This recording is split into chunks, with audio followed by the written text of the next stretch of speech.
라디오 반민특위 사용 설명서.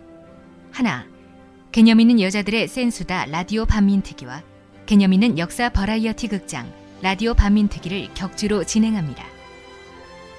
둘, 자라나는 청소년들과 스마트 시대에 소외되어 있는 어르신들 및 주부님들을 위해 건전한 역사 버라이어티 라디오 드라마를 준비했으니 온갖 방법을 동원해 주변의 스마트 소외 계층에게 들려주세요. 셋, 길면 5년, 죽도록 견디기 힘들 때에는 국민의 수다 코너에 나오셔서 자유롭고 세게 자신의 이야기를 들려주세요. 넷, 라디오 반민특위는 청취자들의 후원이 있는 한 진행자들이 장금이 아닌 강금이 될 때까지 계속됩니다. 농협 352-0399-131943 강삑분 앞으로 군자금을 보내주세요.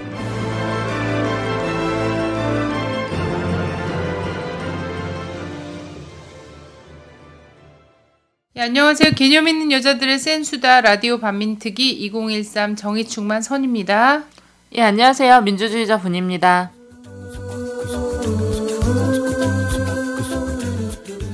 오늘 진언니가 몸이 많이 아프신 관계로 못 오셨어요. 그러게요. 그래서 완전 허전하네요. 예, 빨리 쾌차하시길 바라겠습니다. 네. 예, 라디오 반민특위 카페 일정 좀 광고 좀 드릴게요. 저희 10월에 역사 기행이 있어요. 그래서 10월 19일이고요. 10월 19일 저희는 어디로 가냐면 임진각 평화누리 공원으로 가요. 근데 어디로 가느냐도 중요하지만 누구 함께 가서 어떤 이야기를 듣느냐 굉장히 중요하잖아요. 역시 광고 드린 대로 통일의 큰 꽃 황선과 함께하는 평화통일 기행이 될 거니까 많은 기대 바랍니다. 아니, 어떤 분이 그러는 거야. 통일의 큰 꽃 되게 중의적인 표현인 것 같아요. 이렇게 얘기하길래 중의적이지 않고요. 오직 등치 하나 얘기한 거예요. 네, 그래서 오시는 길이 조금 멀잖아요. 근데 대중교통이 다녀요. 그래서 서울역에서는 8시 5분, 공덕역에서는 8시 25분, 홍대에서는 8시 29분, 문산역에서는 10시에 차를 타면 임진각으로 갈 수가 있어요. 시간에 맞춰서. 그래서 자가용으로 오시는 분은 10시 반까지 임진각 평화누리 공원 매표소로 오시고요. 가을 소풍 컨셉이기 때문에 도시락을 준비하시고, 도시락을 준비하지 못하시는 분은 거기에 다 매점이 있기 때문에 그냥 편안한 마음으로, 예, 혼자 사는 것도 서러운데 도시락까지 싸다가 괜히 늦지 마시고 편안한 마음으로 오시고요. 10월 18일 날 오랜만에 하는 강서 모임이 있어요. 예, 강서 지역 모임인데요. 예, 영등포에는 왜 다 이런 데서 모임을 하죠? 발음하기 되게 웃긴데 씨랄라 샤브샤브에서 시브랄 아닙니다. 씨랄라예요. 네, 씨랄라 샤브샤브에서 하고요. 물레역 4번 출구에서 우측 방향으로 돌아서 직진 300m 하면 SK 리더스뷰 빌딩에 자리하고 있다고 하니까요. 네, 많은 참여 부탁드립니다. 네, 카페 가입을 요즘 좀 더디게 되고 있어요. 저희 10,000명을 향해 달려가야 되는데 지금 5,300명이거든요. 네, 주변 지인들을 다 꼬드겨내서 빨리 가입시켜주시고 10,000명이 되면 저희가 뭐 이벤트 따위 하나 마련할 수도 있잖아요. 네, 그거 모르는 거니까. 뭐 기대는 안 하시겠지만, 네. 네, 그렇고 10월 19일 날 토요일이죠. 1시 반에 국회 헌정기념관 강당에서 연극 공연이 있어요. 광기의 도가니. 지금의 상황을, 지금의 어떤 공안 정국을 잘 그려낸 아주 작품인데요. 다들 아시겠지만 이 류성 연출님이 이제 함께 만드시는 작품인데, 사실 이런 의식 있는 예술가들이 많이 없잖아요. 근데 이런 예술가들이 계속 이런 좋은 작품을 만들어준다는 건 굉장히 감사한 일이잖아요. 근데 우리가 많이 보러라도 가주는 게 보답하는 길이 아닌가 싶습니다. 그래서 지금 소셜 펀딩도 하고 있으니까 광기의 도가니 한번 찾아보시고요. 1시 반 국회 헌정기념관은 자리가 되게 많아요. 그래서 물론 돈을 받으면 좋겠지만 더 많은 사람들이 함께 하자는 의미에서 무료 공연을 하거든요. 그래서 좀 많이 가셔서 보시면 좋을 것 같아요. 1시 반에 국회에 가셔서 또 거기 예뻐요. 국회 가는 길이 예쁘잖아요. 예, 구경도 하시고 연극도 보시면 좋으실 것 같고 10월 29일에서 11월 3일까지는 성미산 마을극장에서 여기는 입장료가 있습니다. 10,000원이니까 예, 데이트도 하시고 가족끼리 함께 보시면 좋을 것 같아요.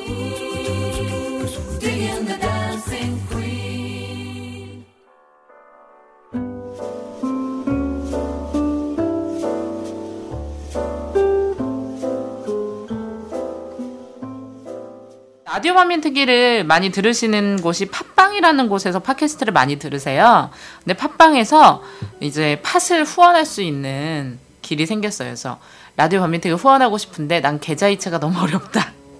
이러시는 분은 팟을 후원하시면 되는데요. 저희가 후원이 1차 후원이 들어왔어요. 첫 후원.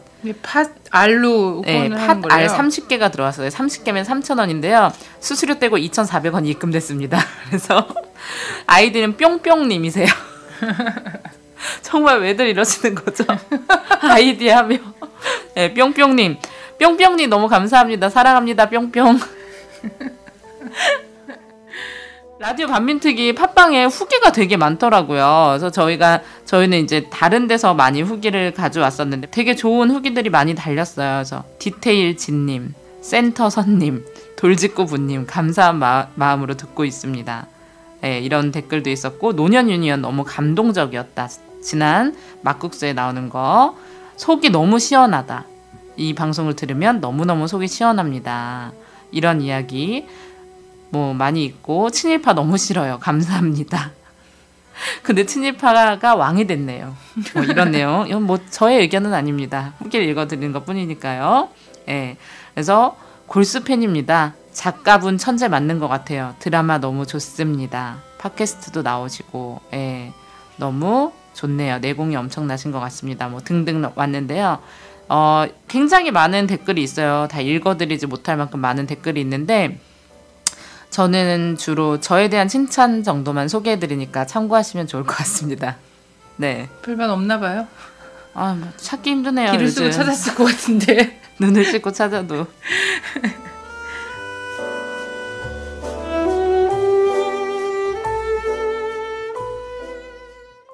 자, 오늘이요.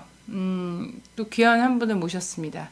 작년에 저희가 박정희 특집 이렇게 하면서 박정희 경제편 해서 굉장히 호응이 좋았었어요. 네. 예, 그때 또 천재 한 분을 모셨었거든요. 그때 곽동기 박사라고요. 근데 오늘 또 모셨습니다, 저희가. 그래서 교양녀 진이 오늘 편찬실에서 못 나오셨는데 아마 그 빈 자리를 꽉 채워주실 거라고 생각을 합니다. 곽 박사님 안녕하세요. 네, 안녕하십니까? 네, 안녕하세요. 오랜만에 뵙겠습니다. 왜 근데 천재죠? 네? 우리 곽동현 박사님 왜 천재인 거예요? 박사면 다 천재인가요? 아니 좀 약간 천재 같아요. 왜냐면 일상생활에서 네. 약간 그 에디슨의 엉뚱함 이런 것들이 좀 있어요. 아, 그렇구나. 나머진 몰라. 아, 저도 익히 알고는 있어요. 근데 네. 저분이 제가 이제 이미지와는 다르게 사실 우리나라의 거의 최고 학부를 졸업하신 분이라는 이야기를 듣고 믿기지 않았던 그런. 원래 천재들이 좀 그래요. 그리고 일상 사생활에선 조금 뭔가 나사가 하나 풀린 것 같은 그런 분위기와 이런. 지금 게스트 모셔놓고 까는 건가요? 근데 진짜 얘기를 듣다 보면 아, 이 사람이 정말 비상한 머리에 한 주머니가 따로 있는 거 맞구나 이런. 저는 만났을 있어요. 때 그런 얘기 안 드는데 생각이 글을 읽을 때 좀 그런 생각 많이 했어요. 아, 진짜 이 암기로서 아는 그런 천재가 아니라 이 좀 뭐라 그러죠? 시야, 견문 이런 게 좀 높으신 분이구나 이런 생각을 해본 적이 있습니다. 네. 네, 하여튼 반갑습니다. 아유, 정말 다들 과찬의 말씀이시군요. 예. 그 뭐 당연한 말씀입니다. 예. 과찬의 말씀 감사합니다. 예. 들어주셔서 참 감사합니다. 아, 요즘에 다녀보다가 이런 칭찬의 말을 들어본 적이 별로 없어요. 예, 근데 너무 고맙습니다. 앞으로 고정으로 나와야겠네요. 진님하고 상의를 잘 해보시도록 하고요. 최근 뉴스 중에요. 국방부에서도 부정선거에 개입했다는 뉴스 보셨어요? 예, 예. 최근에 나왔죠. 나라가 정말 말이 아닙니다. 그래서 이로써 지금은 뭐 선관위가 부정선거에 뭐를 눈 감아줬다거나 아니면 프로그램을 미리 해놨다라거나 이런 얘기들은 지금 네티즌들 안에서 워낙에 대선 직후부터 있어왔던 얘기잖아요. 그러면 선관위 또 좀 미심쩍다는 거고 국정원은 대선에 개입한 게 확실하고요. 그죠?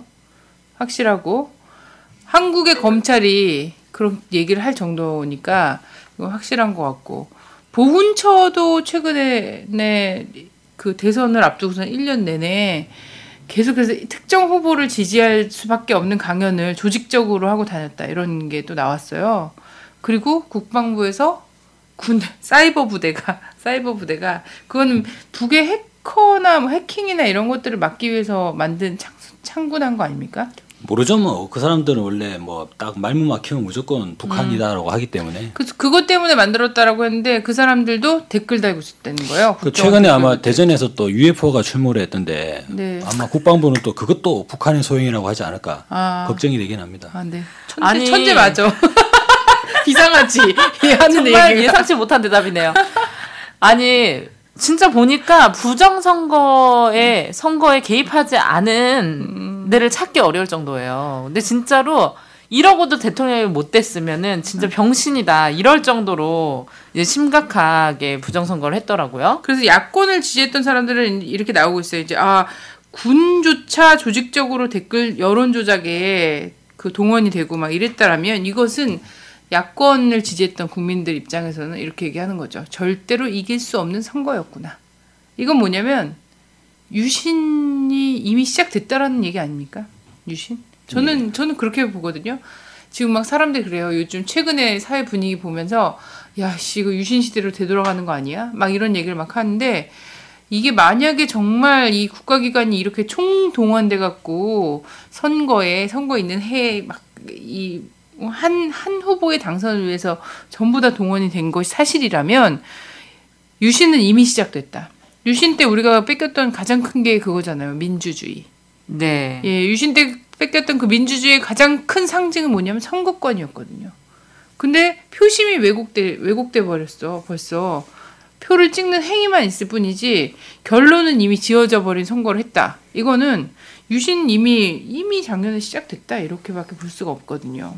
저희 관련해 가지고 한 가지 좀 합리적인 추정을 하나 해볼 수 있는 게 있어요. 뭐냐면은 지금 이제 말씀하신 것처럼 선님 말씀대로 이제 여러 국가기관들이 전부 다 총동원돼 가지고 대선에 개입했다라는 얘기가 나오는데 첫째로는 그런 이제 전체 정부기관이 다 총동원됐다라고 할 때 그러면은 군도 동원되고 국정원도 동원되고 뭐 보훈처 여기저기 다 동원되는데 그러면 검찰 아니면은 경찰 뭐 이거 어떻게 되는 거지? 내지는 청와대 이러면은 또 이제 그런 의심들이 들 수밖에 없는 그런 구조가 하나가 있고 그 다음은 또 이제 그들의 지금 나타나는 흐름들을 보면 특히나 국정원 같은 경우에서는 인터넷 공간상에서 이제 국정원 직원들이 댓글을 달았다는 거잖아요. 네.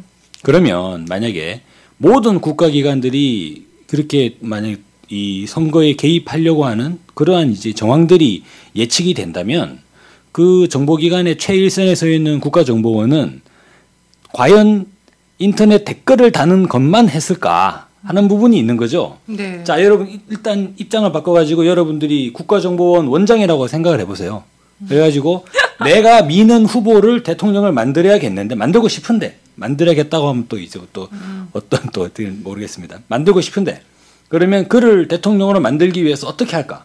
내가 가지고 있는 국정원이라고 하는 그 조직과 자금을 동원해서 어떻게 할 수 있을까라고 할 때 인터넷에 댓글 알바를 좀 모아가지고 인터넷 댓글을 달아볼까? 그런 생각만 했겠냐는 거죠. 원세훈 그렇죠. 씨가. 예. 그렇게 봤을 때 이거는 이제 잡힌 거고 예. 빙산의 일각으로 잡혀 있는 거고 추가적인 여죄를 더 찾아야 되는 그런 가능성이 있죠. 대체적으로 왜 신문이나 이런 데 사건 사고 같은 것들을 볼 때도 주로 보면 어떻습니까? 뭐 상습 이제 절도범이나 뭐 발발이 성추행범 이런 사람들을 잡으면 경찰이 제일 먼저 뭐 하죠? 여죄를 집중 추궁하고 있다. 피해자가 더 많을 것으로 보고 관련 범죄를 더 이제 추적하고 있다. 그게 통상적으로 달리지 않습니까? 네. 네. 그러면 지금 시기에 딱 이렇게 댓글 사태가 터졌잖아요. 네. 그러면 첫째적으로는 여죄 또 한 게 없는가 그런 부분을 또 찾아야 된다는 거죠. 그런 면에서 이번에 최동욱 검찰총장이 왜 그렇게 그야말로 참 그 뭐라 그러죠 개인의 그래서 한 나라의 막장이죠, 막장. 검찰총장이면 거의 저희 예전에 뭐 사극으로 보면 그죠 그 임금님이나 독대하는 그런 이제 판서 수준 되는 거잖아요. 네. 네. 그런 사람을 그죠 막 완전 인간 이하의 개망신을 사람으로 쫓아낸 거죠. 그렇게 이제 망신을 줘버리는 그런 상황이 발생하는 것이 이해가 되는 것이죠. 네. 실질적으로 보면은 물론 이제 최동욱 검찰총장이 뭐 진보 아니면은 이제 박근혜 정부를 반대하는 그런 사람 아니라고 생각을 합니다. 네. 네. 그 검찰총장으로서도 이렇게 생각하겠죠. 박근혜 정부를 위해서도 그죠? 위에서도 그러한 대선 때 있었던 불미스러운 일들은 명명백백히 밝혀야 되는 거고 그 수사기관의 속성상 그건 당연한 거잖아요. 네. 여죄를 캐는 게 기본인 거죠. 그래서 저는 여죄를 캐려다가 그죠? 한번 제대로 맞은 거 아니냐 이거죠. 네. 그러면 그런 부분도 그러한 정황도 사실상은 국가정보원이 때린 거잖아요. 검찰총장을. 국가정보원이 검찰총장을 때릴 수 있는 그러한 이제 정황이 나타나는 것이 언제냐? 바로 중앙정보부 시절을 그때를 이제 볼 수 있지 않는가 그런 네. 말씀을 드릴 수 있습니다. 굉장히 기형적인 나라 구조가 되고 있는 것 같아요. 그죠. 네. 근데 이렇게 저는 이제 더 명확해지는 거는 지금으로서는 지금의 검찰 있잖아요. 그 박근혜 정부를 위해서도 이런 것들은 좀 벗고 가는 게 좋겠다. 그렇죠. 투명하게 하고 가는 것이 좋겠다라는 충정 정도도 위태롭게 느낄 수 있을 정도의 예. 지금의 이런 상황, 그리고 그래서 그런 검찰총장까지 다 내버리는 이런 상황에서 대한민국 검찰이 과연 그 군부대까지 동원된 이 부정선거 수사를 할 수 있겠는가라는 거예요. 지금 보면 나온 것만 해도 보훈처 국정원 군부대잖아요. 그렇죠. 국방부잖아요. 그러면 이들에 대한 수사를 과연 우리 지금 칼자를 쥐고 있는 검경이 할 수 있는가?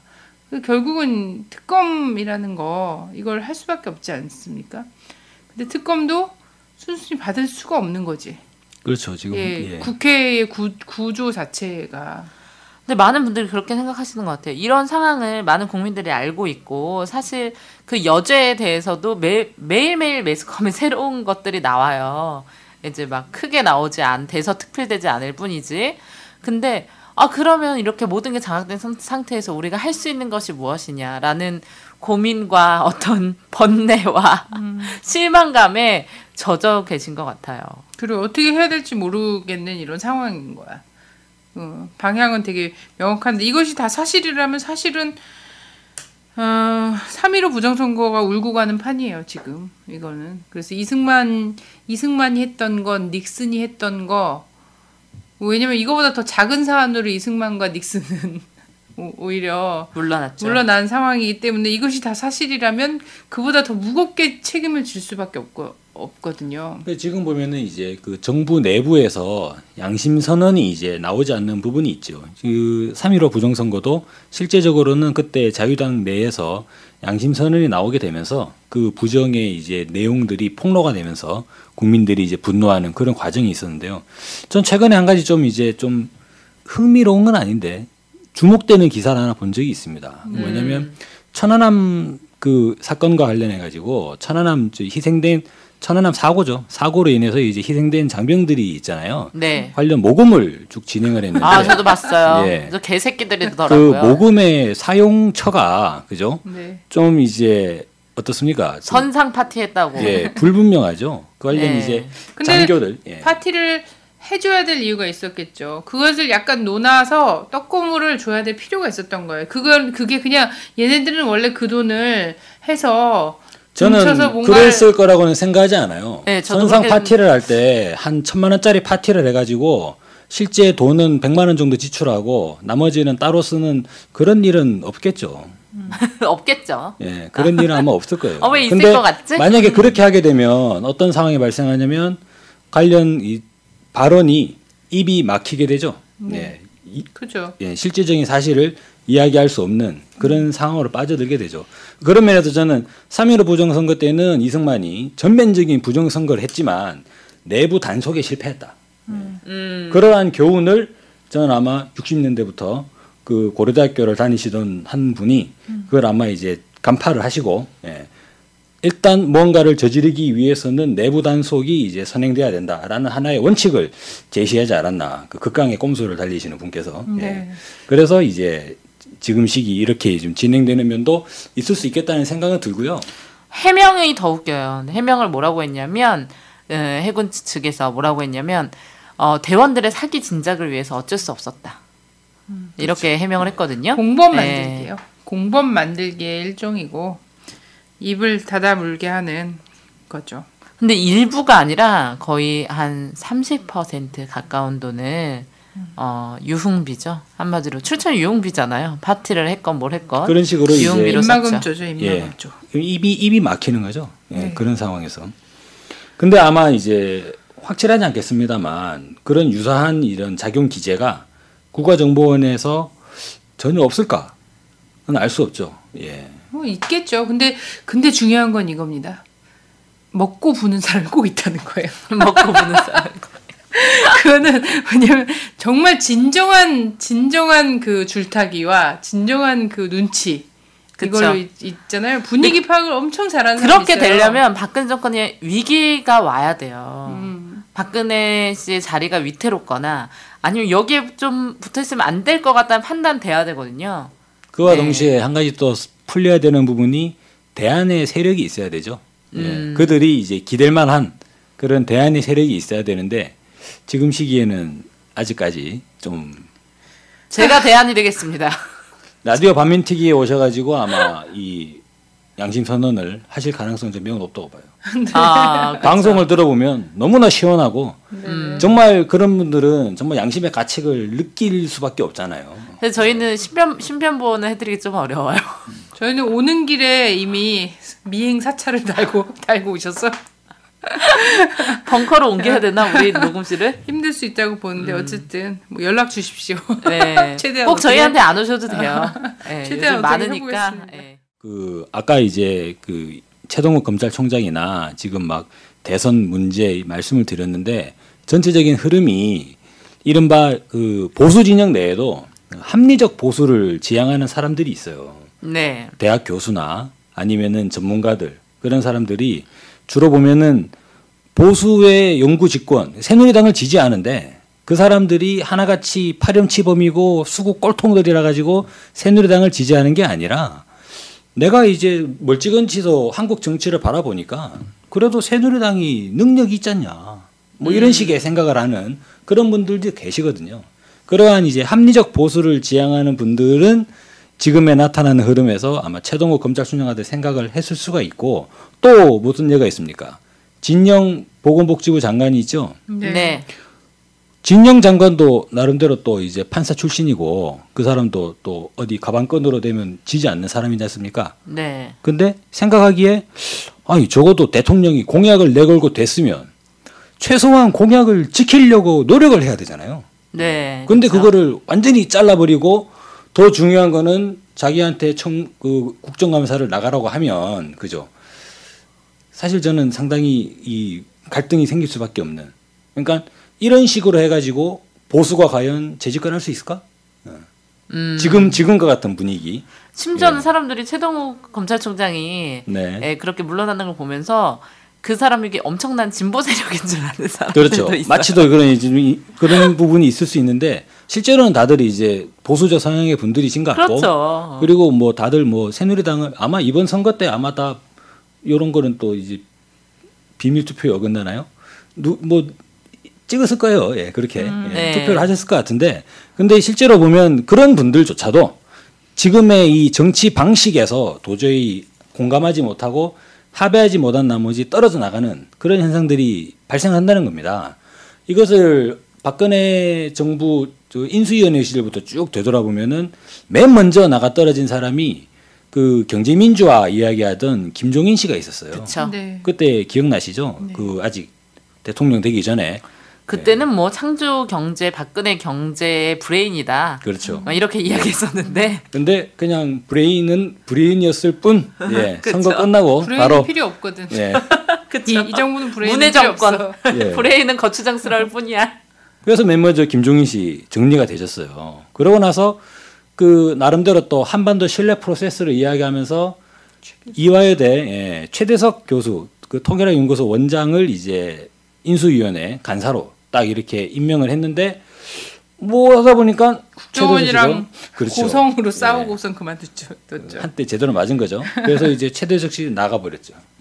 그 다음에 이번에 최동욱 씨라든지 아니면은 네. 진영 씨라든지 이런 전체 흐름을 보면 애초에 박근혜 정부가 출범을 할 때 이런 성격으로 출범을 했던 것 같습니다. 대표적으로 남재준 국정원장이 있고요. 그리고 또 뭐 국방부 장관의 그 김관지 씨도 있고 경호실장의 박흥열 씨 그리고 이제 김장수 씨 뭐 이런 사람들이 핵심 요직을 차지하고 있어요. 단골 손님이시죠 라디오 네. 한민특위에. 거기에다가 또 플러스된 게 누구냐면 황교안 법무부 장관 공안통이죠. 예, 공안검사 출신의 공안 검사가 이 사법 계열을 완전히 장악하는 거기다가 최근에 이제 대통령 비서실장의 김기춘 이 사람은 실제로 유신헌법 만드는데 같이 참여됐던 그런 사람 아닙니까? 네. 그런 사람들로 즉 이 군부와 공안 그것으로 이제 정권의 핵심이 딱 만들어졌는데 정부를 그렇게 만들어 놓으면은 21세기에 이 말이 안 되잖아요. 그렇죠. 중간에 완충제가 필요하고 포장제가 필요한데 누가 포장하느냐? 주로 이제 뭐 서울대 교수들 아니면 어디 뭐 내노라는 사람들, 영어 잘하는 사람들, 뭐 외국물 먹고 온 사람들 그런 사람들로 그럴싸하게 글로벌처럼 이제 좀 이렇게 포장을 해야 되는 거잖아요. 그런데 지금 시기에는 보면 그 포장재로 쓰이던 그 사람들이 이른바 합리적 보수를 지향하는 사람들이 더 이상 버티지 못하고 난 여기 도저히 못하겠다. 더러워서 안 한다. 뭐 이런 말을 했는지 안 했는지 모르겠습니다만 그런 사람들이 나오고 있는 것 같아요. 그래서 저는 되게 네. 신기하단 말이에요. 브레인도 이제 필요 없고 포장지도 필요가 없어요. 그래서 사실 이런 것들을 적출해내기 시작하는 거 있잖아요.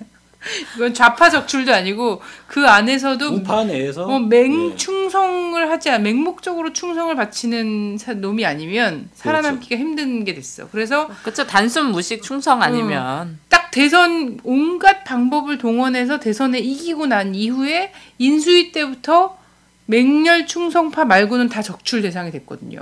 근데 이걸 도대체 뭐라고 봐야 되는가? 문해 정부. 제가 우리 군에 훈련소나 이런 데 가보면은 주로 이제 이 직업 군인 분들 그분들이 주로 어떤 말씀 하시냐면 사병들한테 피할 수 없으면 즐겨라. 이 말을 군에서 상당히 많이 써요. 네. 피할 수 없으면 즐겨라. 근데 지금 상황에서는 아마 이제 이 군 수뇌부에서 피할 수 없으면 즐겨라 라고 해가지고 그야말로 완전히 어떤 짓이라도 다 할 수 있는 그런 사람들도 아마 전문가 집단 중에서도 나올 수 있습니다. 그런 사람 나올 수 있고 그런 사람들로 이제 일부가 나오겠죠. 아니면 나머지 사람들은 전부 다 나가 떨어지는 형식으로 그렇게 정부의 이 성격이 완전히 그러면 아까 말씀하신 것처럼 그냥 보수가 아니라 그냥 우파가 아니라 이 극우파. 그래서 아까 이 잠깐 나온 것처럼 유신 시대를 방불케 하는 네. 이제 일반적인 보수가 아니라 군부로 가는 그러한 이 그들의 원래의 본질의 모습이 가감없이 드러나 버리게 되는 지금 그런 상황으로 가고 있지 않는가. 그래요. 그게 근데 2013년 대한민국 얘기를 한다는 거예요. 무슨 역사의 한 장면 얘기하는 게 아니라 지금 현재 그런 어처구니 없는 일들이 벌어지고 있다는 건데 그래서 지금 뭐 박근혜 정부는 어떤가는 약간 차치해 두고 요런 식으로 지금 막 가는 정치를 보여줬던 시절이 우리 세계사 속에서 조금 있단 말이죠. 그렇죠. 예, 막가는 정치는 원래 네. 공통적으로 망하기 직전에 나옵니다. 네. 그러니까 요즘 너무 게스트분들이 낙관 있어. 얘기하시는 게 공통점이 있어요. 예, 망해가고 있다는 거. 그러니까. 예, 막바지에 와 있다는 거. 그래서 저는 이런 말이 사실 우리가 그런 분들만 섭외하는 건 아니거든요. 근데 뭐 역사학자들도 섭외하고 이제 우리 각동기 연구원 같은 분도 섭외하고 이러는데 공통적으로 그런 얘기를 해주셔서 마음에 상당히 위안이 됩니다. 저희가 누가 보면 저희가 일부러 주입하려고 네, 저도 이 얘기가 나올 줄 몰랐어요. 주입하려고 막 이렇게 나라가 일부러, 망한다는데 낙관주의. 아니 정권이 자 이렇게 만드는 것은 아닌데 어쨌든 얘기하다 보면 결국은 그 통찰력이 있으신 분들이 그런 결론을 얻게 되는 것 같아요. 그래서 역사 속에서 좀 들여다봤으면 좋겠습니다. 극단적으로 있는 이데올로기 그러니까 극우적인 성향으로 치달아가는 이제 사례를 보면 대표적으로 대표적인 것이 독일의 나치즘이 있죠. 네. 독일의 히틀러 나치당이 그야말로 사실상 전 유럽을 이렇게 피해에 잠기게 만들었던 그런 전쟁 범죄 집단인데 그들의 첫 출발점. 독일은 어떻게 나치가 그렇게 득세하게 됐는가. 네. 이 중에 혹시 독일 가보신 분 계신가요? 저요. 예. 저 안 가봤어요. 예. 독일 그러면 외치도 좀 이제 독일의 국민들이 기본 국민성이 약간 좀 이 합리적이고 합리성을 엄청 추구하고 검소하고 합리적이고 그리고 상당히 말씀하신 것처럼 검소하고 맥주가 그런 면이 맛있고. 있잖아요. 그 막 하이 히틀러에 열광하는 그러한 좀 열정적인 그런 스타일로는 좀 보이지 않지 않습니까? 네 맞습니다. 네. 그래서 몰라요. 그냥 맥주가 맛있고 예. 항상 독일인들은 500cc를 안 들고 1000cc 들고 맥주 마시더라고요. 그래서 그렇군요. 되게 부러웠죠. 예. 그리고 독일인들의 덩치를 보면서 아, 난 게르만 핏줄이 아닐까. 나와 흡사하구나. 이런 나도 생각을 가서 전혀 있어요. 낯설지 않더라고. 근데 어떻게 그런 독일에서 이 히틀러를 추종하는 나치당이 그렇게 이제 득세를 했는가라는 면을 좀 살펴볼 필요가 있는데요. 그러면 이제 그 당시에 독일의 사회 경제적인 처지를 한번 볼 필요가 있습니다. 네. 독일이 이제 비스마르크 수상이 그 독일을 통일시킨 것이 1871년이죠. 예. 네. 그때 이제 19세기 후반에 독일이 통일을 완료하게 되면서 이후에 해외 식민지 개척으로 나서게 되는데 이미 영국이나 프랑스 같은 이제 앞서가 있는 선진국, 자본주의 국가들이 저는 선진 자본주의 국가라는 말은 좀 쓰지 않고요.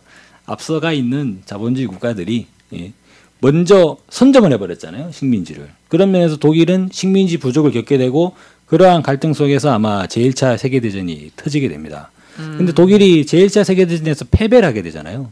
근데 패배를 할 때 베르사유에서 연합국과 이 전쟁 독일 간의 그 이제 전범 그 평화협정을 맺게 되는데 그 과정에서 이 영국이나 프랑스가 전쟁으로 발생한 막대한 이제 피해금과 이런 부분들을 독일에게 천문학적인 배상금을 갖다 물어버렸다는 거예요. 네. 근데 그때만 하더라도 자본주의 이른바 경제학이 크게 발달해 있지 않아 가지고 독일 사람들이 생각하기에 천문학적인 이 전쟁 배상금을 내라고 하니까 낼 수 있는 능력도 없는데 내라고 하니까 에라 모르겠다 그러고 어떻게 했겠습니까? 중앙은행에서 돈을 왕창 찍어가지고 그냥 줘버린 거죠. 그렇죠. 달라는 대로. 예. 지금의 미국처럼. 그렇죠. 지금의 미국처럼 그렇게 이런 달라는 양적 대로 완화라고 하는 거 아닌가요? 줘버린 거죠. 어떡하지 나? 그런데 그 상황에서 실제로 독일의 화폐 가치가 급격하게 떨어져 버린 거예요.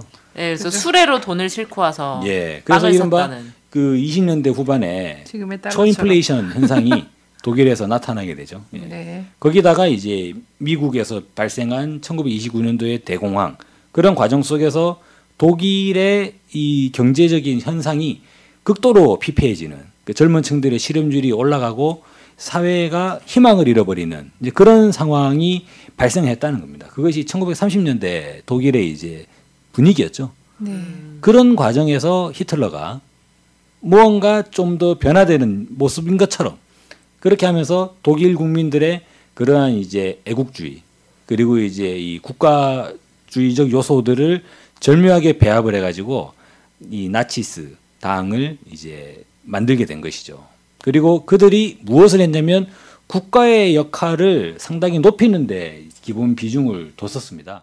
1929년 대공황 이후에 미국의 경제를 보면 저희는 이렇게 알고 있잖아요. 미국이 대공황을 극복을 한 게 루즈벨트 대통령의 뉴딜 정책, 뉴딜 정책이다라고 하고 있는데 실제로 이제 뉴딜 정책은 본질로 볼 때 정부의 지출을 늘리는 거잖아요. 네. 그러니까 경제가 어려워지면 모든 이제 경제활동 주체들은 지갑을 닫아버리기 때문에 지갑을 닫아버리니까 경제가 더 어려워지고 그래서 누군가가 지갑을 열어야 되는데 누가 지갑을 열 거냐 정부밖에 없다.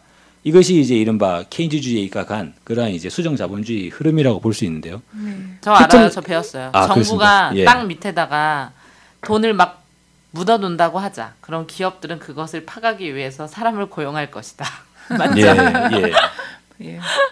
그런 면에서 이제 히틀러도 나름대로 국가가 주도하는 그 국가의 역할을 상당히 높이는 방향의 그런 방향의 경제 정책들을 실시를 했던 것이죠.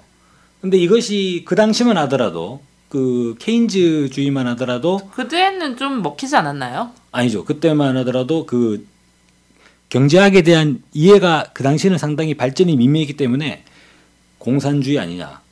막스주의랑 맞죠. 통한다는 거예요. 뭐냐면은 아니 자본주의는 자본가에게 정권을 부여해주면서 모든 시장의 활동들을 전혀 규제를 안 해야 되는데 지금 규제를 계속 안 하려고 하는 분도 계시죠.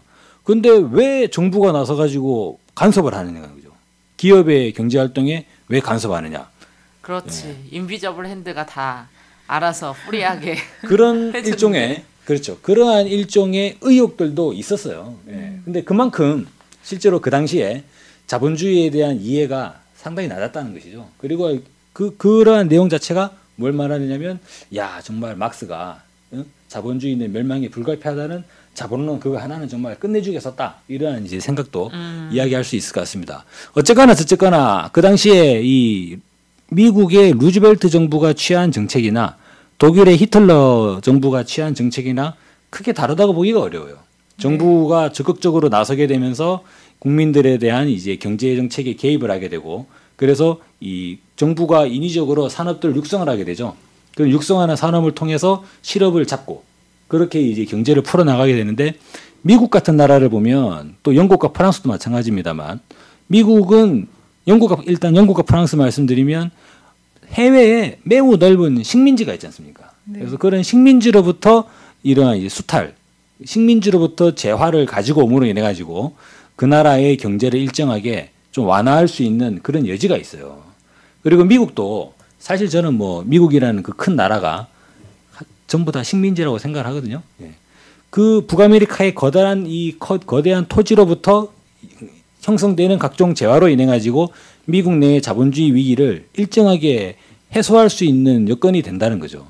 그런데 독일이라든지 일본 그리고 이탈리아 같은 이들은 나중에 2차 대전의 주축국이 되죠. 네. 그 나라들은 식민지가 없어요. 독일이라고 치면 그 당시 식민지가 그 아프리카의 이제 카메룬 아시죠? 네. 축구 잘하는 나라. 검은 진주. 예, 카메룬하고 탄자니아.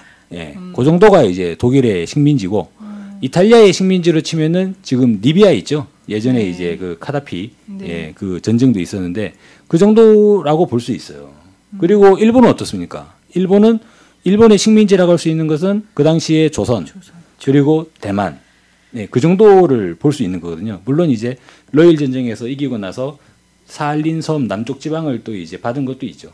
그런 정도가 되는데 독일이나 이탈리아나 일본이나 그 나라들의 공통점은 뭐냐면 식민지가 터무니없이 부족한 거예요. 그 본토의 이 국민보다도 식민지의 민중이 훨씬 적은 거죠. 그 먹여 탄자니아의 살릴 수가 예, 없군요. 지금 독일 충분히. 국민이 1억 명이잖아요. 그 탄자니아 국민들이 얼마 정도나 되겠습니까? 그리고 이제 일본을 보더라도 뭐 한반도가 남북이 통일되면 우리가 좀 부강 번영하는 통일 조국이 우리는 그려지지만 그래도 전체적인 이 지리적 크기를 볼 때 한반도보다 일본 열도가 훨씬 더 크고 네. 한국 사람보다 일본 사람이 더 많다는 거는 분명한 사실이잖아요. 네네. 그러다 보니까 독일이나 일본 같은 나라들은 식민지에서 수탈을 해가지고 영국과 프랑스처럼 그렇게 좀 경제를 안정시켜 보려고 그래도 안정이 안 되는 거죠. 예. 그런 면에서 독일과 일본 같은 나라들은 어떠한 길을 걷게 되느냐. 국민들을 이 경제활동에 개입을 하게 되는데 군국주의 경향으로. 그래서 더 많은 이제 군수 무기를 생산하는 방식으로. 그래서 해외, 주변을 침략하는 방식으로 나가게 된다는 것이죠. 그런 과정에서 실질적으로 이제 30년대에 있었던 뭐 독일의 나치뿐 아니라 그 당시에 일본의 군국주의 물결 네. 그리고 이제 뭐 이탈리아 무솔리니의 파시즘 또 마찬가지 그런 흐름에서 대외적인 이제 자본주의 체제상의 본질적인 위기로 인해서 그 나라들이 어떠한 해법을 마련하는 거 아니 상당히 이 극단적이고 그리고 폭력적인 그러한 이제 해법을 추구하게 된다는 거예요. 그런 면에서 사실상 독일 사회도 오직 하나의 이데올로기가 완전히 관통을 하고 그러니까 하나의 그룹 그러니까 보수적 성향의 가치관은 전부 다 존중받는 그러한 사회가 아니라 오직 하나의 이 이념만이 이제 남아있게 되고 나머지 이념들은 전부 다 부정당하는 그 결과로 어떻게 됩니까? 독일은 게르만 민족 우월주의 네. 게르만 민족이 아리안 쪽이라 그러죠.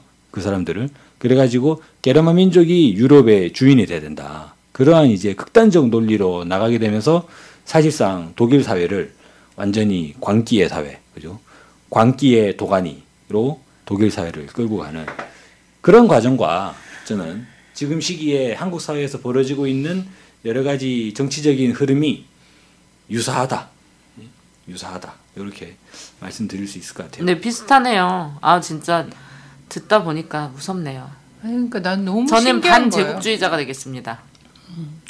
였잖아요. 실제로 이 대비를 시켜보더라도 예전에 이제 나치 시절에는 히틀러 유겐트라 그래가지고 히틀러를 추종하는 청소년들을 친위대죠, 친위대. 예. 친위대를 모았잖아요. 나중에 그들이 실제로 2차 대전 말기에 가서는 전선에 투입되고 그런 과정도 있는데 지금 보면은 일간 베스트 1배충들 네. 그 정확하게 대비가 되는 것 같아요. 젊은 층, 그러니까 청소년들이 중요한 측면은 뭐냐면 아직까지 온전한 가치관이 그러니까 그들이 미숙한 존재다라는 측면보다는 그러니까 아직 사회 경험이 약하고 풍부한 이제 사회 경험이 부족하다 보니까 초기에 받아들여지는 어떠한 인식으로 인해 가지고 그들의 이제 가치관들이 자칫하면 잘못 형성될 그럴 가능성이 상당히 농후한데 그런 계층을 집중적으로 이렇게 이제 대중화시키는 그런 기제들이 바로 이 독일 시절에는 히틀러 유겐트 그리고 지금에서는 이제 일간 베스트로 나타나는. 진짜 독일에서는 진짜 실제로 그 당시에 그 소년 그 아이들이 자기의 부모를 밀고 하고 그렇죠. 집안에서 밀정 노릇해서 왜냐하면 그게 학교에서 선생님한테 숙제를 잘하면 칭찬받는 것 정도로 인식을 했던 거예요. 그래서 실제 자기네 아버지가 반 히틀러가 아님에도 불구하고 선생님과 학급 그 또래 아이들에게 인정받기 위해서 막 이렇게 밀고 하는 그런 일들도 굉장히 많았거든요. 근데 얼마 전에도 뭐 아시겠지만 학생이 선생님을 고소하고 우리 선생님 공산주의자인 것 같다. 국정원에 신고하고 대학에서도 대학에서도 마찬가지고 실제로 그거를 캡처해서 일간 베스트에 올리고 이런 일들 굉장히 많이 벌어지고 있죠. 네. 그럼 몇 가지 또 좀 비교할 만한 것들이 있는 것 같아요. 그 전에 저는 사실 이때 당시가 많은 사람들이 되게 궁금해할 것 같아요. 1900년대 초반, 20년대 말, 30년대 이렇게 가면서는 실제 자본주의가 굉장히 많은 위기에 딱 처해진 거잖아요. 그래서 그거를 어떻게 하면 극복할 수 있을까를 두고서는 고민을 막 한 거고 거기서 케인즈주의나 뭐 이런 것들도 나오고 이런 건데 그리고 국가의 역할이나 이런 것들에 대한 고민도 히틀러에게 또 생기고 막 이렇게 한 건데 그걸 극복하는 데서 나라와 민족에 따라서는 막시즘에 더 많은 영향을 받은 나라가 있잖아요. 그렇죠. 예, 받은 나라가 있고 분명히 긍정적인 방향으로 선회할 수도 있었던 어떤 역사적 계기였는데도 불구하고 오히려 엄청난 반작용이 있었단 말이에요. 주요하게는 그 초기 자본주의가 20세기에 접어들면서 이 계급과 계급 간에 저희는 이제 사회를 계급론에 입각해서 보게 된다면 계급과 계급 간의 투쟁이 19세기, 20세기로 접어들면서 국가와 국가 간의 그러한 이제 수탈과 갈등으로 그렇게 확대되는 양상을 보여지게 되잖아요. 그런 면에서 실제로 이 사회를 바라볼 때, 지금의 이제 살고 있는 세상을 바라볼 때, 이 사회의 기본 문제가 어디에서부터 출발하느냐. 그런 면에서 문제 제기에서부터 저는 이 당시에 흘러왔던 극우적 성향의 그러한 이제 정치 사조들은 기본 문제 제기가 잘못되지 않았나 그런 생각을 좀 해요. 실제로 문제가 발생을 할 때 경제가 어렵다든지 아니면 먹고 살기 어려운 이 현상이 어떻게 발생하는가 그리고 그럼 누가 가장 먹고 살기 어려운가 이렇게 봤을 때는 무엇보다도 그 광범위한 사회 구성원의 절대 다수를 차지하면서도 정말로 힘없는 그러한 이제 서민들 일반 국민들이 가장 고통을 많이 받게 되는 거지 않습니까? 정말 고통스러워요. 저 요즘. 그들의 이거에 가지고 그런 이제 정치 활동을 추구하게 되면 그것은 이제 아마 그 당시에 이른바 사회주의 운동으로 그렇게 상당히 확산됐던 것 같고, 근데 그러한 계급적 입장을 완전히 배제한 채 국가적 입장을 중심에 놓고 그러면 독일이 어떻게 하면 영국을 꺾고 독일이 유럽의 이 왕이 될 수 있을까? 네. 그런 식의 이제 고민으로 집중이 되다 보니까 일단은 그 사람들이 독일 내에서 가장 세력이 있는 독일 내에서 가장 강한 세력과 손을 잡아야 되잖아요. 그럼 누구냐? 독일에 있는 독점 자본들이고 독일에 있는 제국주의 독점 자본들과 나치가 손을 잡게 되면 뭐가 되겠습니까?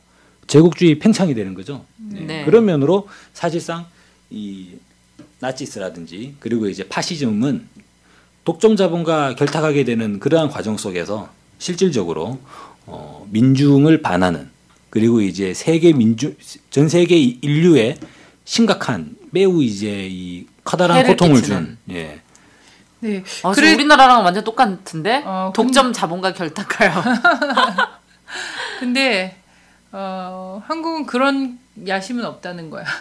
그냥 왜냐면 일개 동아시아에서 어떻게 우리가 킹왕짱 먹어볼까 이런 야심도 없어. 그냥 어떻게 하면 국민들 고열을 짜서 어떻게 하면 이 권력을 영원히 유지하면서 어떻게 하면 일본과 미국의 낙점하에 영원히 나의 기득권을 유지해볼까 이런 정도의 고심. 킹왕짱을 먹는 생각은 있죠. 이것을 이제 동북아에서 킹왕짱을 먹는 게 아니라 어떻게 하면 미국에게 최우수상을 받을 수 있을 것인가. 어떻게 하면 일본에게 우리가 가장 좋아하는 이제 해외 정치 세력으로 그렇게 최우수상을 받을 수 있을 것인가. 네. 오로지 그 생각만으로 지금 똘똘 뭉쳐 있다고 생각을 해요. 자, 그래서 그때 당시 이제 히틀러가 했던 것들을 지금 굉장히 유사한 것들이 있단 말이에요. 히틀러가 굉장히 나치는 애초부터 한국의 뭐 새누리당이나 이런 데처럼 정말 기반 견고한 데가 아니었잖아요. 사실 신진 그룹이었단 말이죠. 그때 당시로 얘기하자면 신진 그룹이었는데 나름대로 그 시절을 탄 거예요.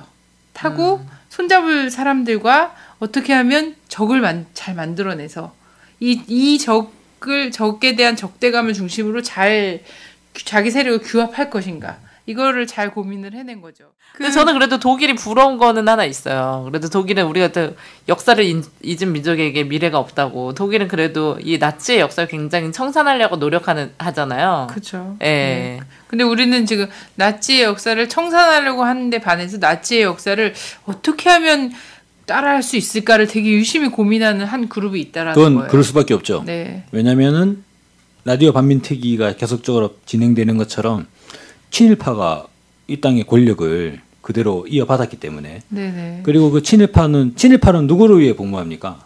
그 일본 제국주의 히로히토 천황을 위해서 이제 충성을 했던 자들이잖아요. 근데 히로히토나 히틀러나 뭐 둘이 사촌지간 아닙니까? 그렇죠. 예, 그러다 보니까 자연스럽게 예, 자기 사장님의 이제 형제 정도 되는 게 히틀러가 되다 보니 정치 방식도 유사할 그리고 수밖에 히틀러가 그 전에 지도자들과 또 다른 것이 뭐가 있었냐면 미디어를 이용할 줄 알았어요. 그렇죠. 네. 그래서 국민 라디오라는 것을 해서 나름대로의 바로 자기의 지령을 국민이 바로 들을 수 있게 해갖고 라디오를 보급하고 이렇게 하지 않았습니까? 모든 독재자들이 뭐 비슷비슷했는데 히틀러가 좀 유독 잘했죠 그런 걸. 그 당시에 그 이제 나치에서 선전을 담당했던 괴벨스라는 사람도 네. 유명하지 않습니까? 네. 그래서 일베에는 심지어는 네. 괴벨스를 본받아야 된다.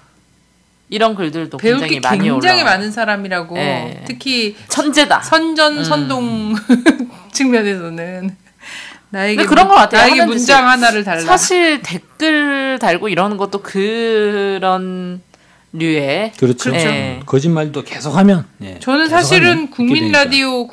라디오를 본다 갖고 한국 정부는 뭘 만들었냐면 종편을 만들었어요.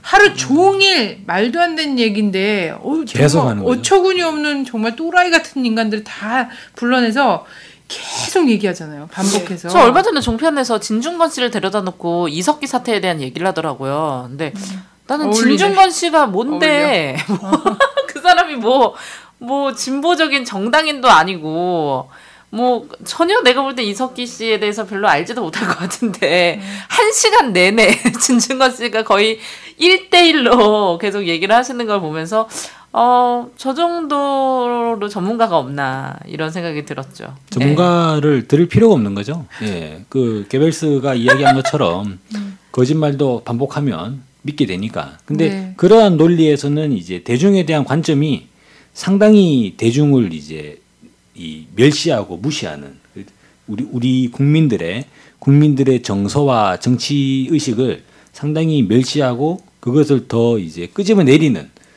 어찌 보면은 좀 반국민적인 반민족적인 그런 요소가 상당히 강하다고 봐요. 네. 그렇기 때문에 예전에 종편 같은 게 나올 수 있는 거예요. 군주론에 보면 막 이런 이야기들이 나오잖아요. 근데 실제 그 군주론은 대중을 위해서 지어졌다 이런 이야기가 있듯이 국민을 아주 우습게 보는 그리고 또 있습니다. 최근에 이제 국정원이 저는 가장 심각한 거는 뭐냐면 우리 뭐 시작하면서 부정선거 얘기를 했지만 국정원이 그때 당시 부정선거를 했었다. 그리고 그 뒤에 경찰과 함께 은폐하려고 했었다. 보다 더 심각한 건 지금 현재 정치를 하고 있다는 거예요. 최동욱 날리는 거, 그리고 NLL 또 관련해서 이제 남북 정상회담 녹취록 관련한 얘기, 그리고 지금 벌어지고 있는 많은 것들에 남재준과 국정원이 가장 선두에서 이 모든 정치를 지금 하고 남재준 있다는 보면은 거거든요. 너무 믿는 구석이 있어 보여서 너무 더 얄미워요. 그죠. 예, 그러니까 마치 뭐 큰일 났다, 뭐 다급하다 이런 게 아니라 뭐 아무리 뭐 나는 너무 평화로워 보이고 얼굴이 전혀 후달리지 않는 그 여유와 정말 내 뒤에는 든든한 백이 있다. 아무리 너네가 지랄을 해도 나한테는 털끝 하나 건드리지 못한다. 이런 게 막 묻어나는 것 같아서 더 짜증나고 얄밉고 그래요. 네. 그 국정원이 비견되는 역사상 딱 하나의 비밀 경찰 조직이 있지 않습니까? 예, 그거는 이제 독일의 게슈타포가 있죠. 그래서 실질적으로 이제 그게 흐름이 같은 것 같아요. 그 당시에 이제 독일이 게르만 민족 우월 의식을 국민들에게 주입을 하면서 그 배척 대상으로 유태인을 지목을 하게 되는데 지금 박근혜 정부도 어떻습니까? 오로지 반북 대결 의식을 주입을 하게 되면서 그 반대급부로 이른바 진보 진영을 이제 종북으로 칭해서 종북 마녀 사냥에 나서고 있지 않습니까? 네.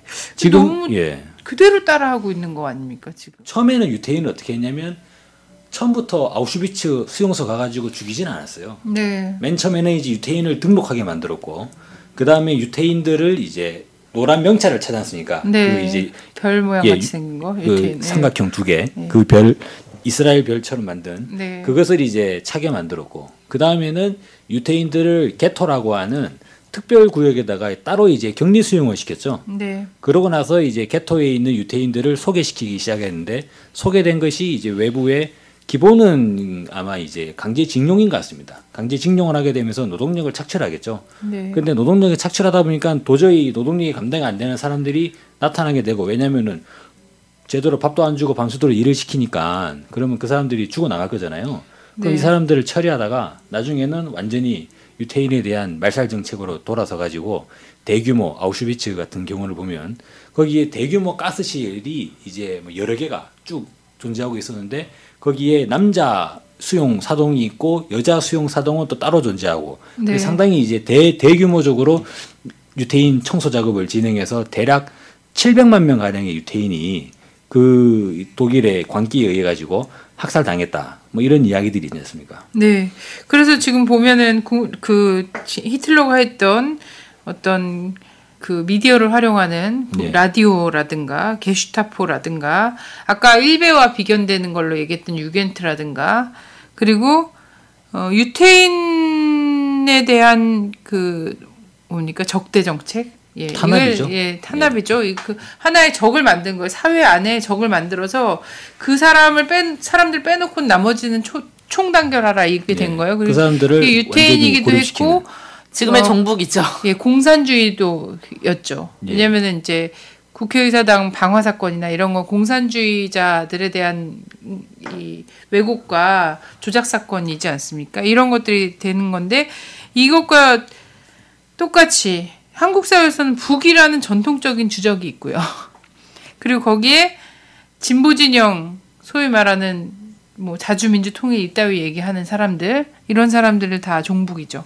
그리고 지역으로 뭐 그들에게 뭐 계토가 있었다 그러면 지역으로는 우리 국정원 댓글에서 엄청 많이 나오지 않습니까? 호남, 홍어족 이러면서 탱크로 다 밀어버렸어야 된다. 이런 얘기를 국정원 요원들이 막 달고 있잖아요. 정북의 의미가 자주민주 통일을 이야기하는 사람의 범위에서 더 늘어났어요. 그럼요. 박근혜를 찬양하지 않는 사람 모두 지금의 정북은 이런 사람들까지 그 포함되죠. 새누리당의 여집합. 예? 새누리당 빼고 나머지는 다 종북으로 예 그렇게 이제 확대되고 대선 때는 한 48% 정도가 종북이었는데 지금은 국민의 한 60% 정도가 종북으로. 그 실제로 그 당시에 이제 나치 독일 시절에 게슈타포가 하던 일이 뭐였냐면 유태인을 색출해내는 일들을 했잖아요. 네. 예. 그 비밀 경찰들이 다니면서. 예. 그래서 이걸 색출해내는 거를 국정원이 열심히 하잖아요. 어떤 것도 했냐면 최근에 뭐 작년에 국정원이 했던 일 중에 댓글 사업 중에 뭐가 있었냐면 낚싯글을 던져요. 아고라 이런 데다가 낚싯글을 던지잖아요. 그러면 거기에 댓글들이 쭉 달리는데 그 댓글 성향을 보고서 이 새끼는 이 새끼는 친문재인이네. 뽑아보고 그 사람이 원래 썼던 글들을 쫙 본대요. 이게 사실 사찰이잖아요. 민간인 사찰이죠. 네. 이 낚싯글 던지는 것까지 국정원이 했던 거예요. 게슈타포는 그런 식으로 했던 거고 국정원은 이런 식으로 하는 거고. 진짜 할 일 없나 보다. 근데 그렇게 해서 국민을 관리할 수 있다라고 생각하는 거예요. 실제 그렇게 되는 양상으로 보여지기 때문에 더 달라붙어서 이 일에 매진하는 게 아닌가라는 생각도 들어요. 독일이 그때 뭐 게슈타포나 유겐트 이런 것도 있지만 교육 제도를 굉장히 크게 변경을 하거든요. 히틀러 시기에. 그래서 이제 전체주의 교육을 하면서 굉장히 이제 경쟁 교육, 획일화 교육에 굉장히 몰두하면서 교육 정책을 바꾸고 당연히 역사 교과서 왜곡이나 그런 것도 다 진행이 됐던 건데 예. 지금 현재 보시면 우리도 우리지만 이제 학부형들 자식을 가진 분들 굉장히 많이 보셔야 될 게 지금 학교에서 있는 교육 제도나 입시 제도가 굉장히 많이 변화되고 있어요. 그러니까 역사 교과서 뭐 교학사 이런 문제뿐만 아니라 지금 이제 뭐 잘은 모르시겠지만 수시 제도를 줄이겠다, 축소하겠다. 뭐 이런 이야기를 하고 있거든요. 근데 수시 제도를 축소한다는 거는 다 시험을 통해서 뽑겠다라는 거거든요. 학교에서 내는 교과서를 달달 외워서 그것에 맞게 공부한 아이들 뽑겠다는 거고 이런 것들. 그다음에 박정희나 이승만에 대해서 굉장히 강하게 교육하고 실제로 견학을 간다거나 이런 일도 굉장히 많아지고 있어요.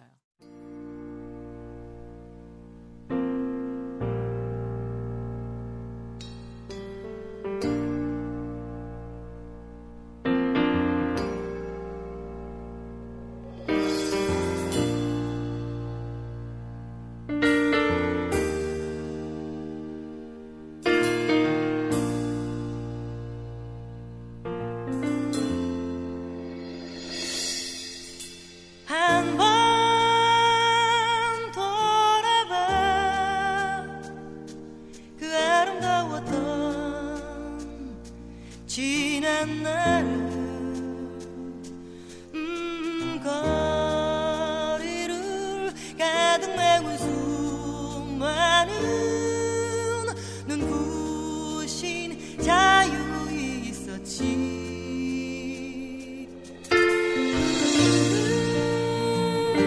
기억해요 그때 자랑스러운 우리 젊은 함성들을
성자를 언제나 기억해요.